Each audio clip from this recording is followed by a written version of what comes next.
আসসালামু আলাইকুম। আজকের রেসিপি আমরলি শাক দিয়ে আলু ভাজি।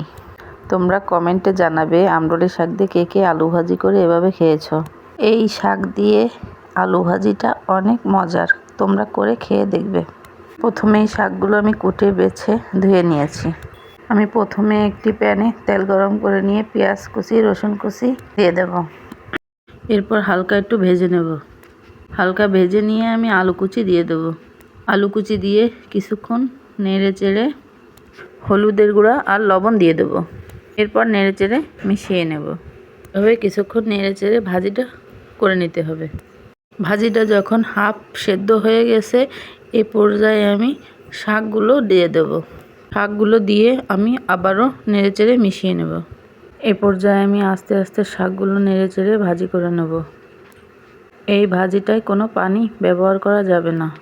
আস্তে আস্তে ভাজিটা করে নিতে হবে। অল্প আঁচে নাড়াচাড়া করতে করতে ভাজিটা সেদ্ধ হয়ে যাবে।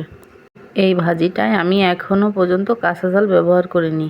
এ পর্যায়ে আমি কিছু কাঁচা ঝাল ফালি করে ভাজির মধ্যে দিয়ে দেব। দিয়ে কিছুক্ষণ নাড়াচাড়া করে নিলেই হয়ে যাবে। পর্যায়ে আমার রান্নাটা হয়ে গিয়েছে, এবার নামিয়ে নেব।